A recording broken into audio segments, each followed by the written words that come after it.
ایک بادشاہ کی عادت تھی کہ وہ بھیس بدل کر لوگوں کی خبر گیری کیا کرتا تھا۔ ایک دن وہ اپنے وزیر کے ساتھ شہر کے ایک کنارے پر پہنچا تو دیکھا ایک آدمی گرا پڑا ہے۔ قریب جا کر اسے ہاتھ لگایا، اسے ہلایا تو پتہ چلا کہ یہ شخص مر گیا ہے۔ افسوس کی بات تو یہ تھی کہ لوگ اس کے پاس سے تو گزر رہے تھے لیکن اس کی لاش کو اٹھانا کوئی بھی گوارا نہیں کر رہا تھا۔ بادشاہ نے لوگوں کو آواز دی، رات کا وقت تھا، لوگ بادشاہ کو پہچان نہ سکے۔ بادشاہ نے آواز دی، لوگوں اس کو کیوں نہیں اٹھاتے، یہ تو بیچارہ مر چکا ہے، یہ بیچارہ مرا پڑا ہے، یہ جانتے ہوئے بھی تم اسے ہاتھ لگانا گوارا نہیں کر رہے۔ لوگوں نے کہا یہ بڑا ہی گنہگار شخص تھا، بدکار تھا، سیاکار تھا، خطا کار تھا، اسی لیے ہم اسے نہیں اٹھا رہے۔ خیر بادشاہ اور وزیر نے یہ لاش اٹھائی، اس کے گھر لے گئے۔ بیوی نے جیسے ہی خامد کی لاش دیکھی تو خون کے آنسو رونے لگ گئی، رو کر کہنے لگی ہائے میں گواہی دیتی ہوں کہ میرا خامد اللہ کا ولی تھا، اللہ کا محبوب تھا۔ بادشاہ اور اس کا وزیر بھی ساتھ میں کھڑا اس کا رونا سن رہا تھا۔ بادشاہ کو اس بات پر بڑا ہی تعجب ہوا کہ یہ تو زانی شخص تھا، اللہ کا ولی کیسے بن گیا؟ لوگ اس کی گناہوں کی گواہی دے رہے تھے جبکہ اس کی بیوی کہتی ہے میرے شوہر اللہ کا ولی تھا، اللہ کا ولی کیسے بن گیا؟ بادشاہ نے کہا مائی ایک بات تو بتا، لوگ تو تیرے اس مرے ہوئے خامد کو برا بھلا کہہ رہے تھے اور تم کہہ رہی ہو کہ میرا خامد اللہ کا ولی تھا، یہ کیسے؟ بیوی نے کہا مجھے بھی لوگوں سے بس یہی توقع تھی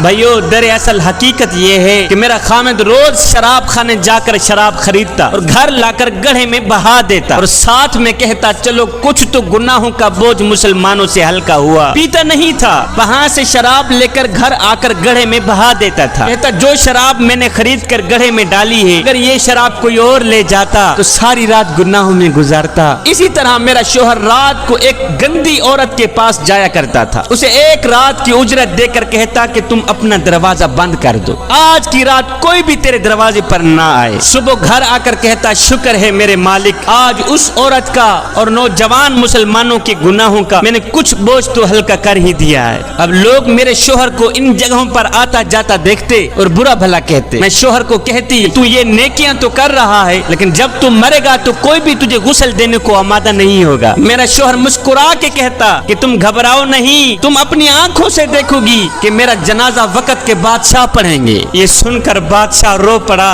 کہنے لگا مائی میں نے بھیس بدلا ہوا ہے، دراصل میں خود ہی بادشاہ ہوں، صبح انشاءاللہ ہم خود تیرے شوہر کو غسل دیں گے، علماء اولیاء اس کا جنازہ پڑھیں گے اور پڑھنے والے بادشاہ ہوں گے۔ نیک نے نیک سمجھا، بد نے بد جانا، مجھے جس کا جیسا ظرف تھا اتنا ہی پہچانا مجھے۔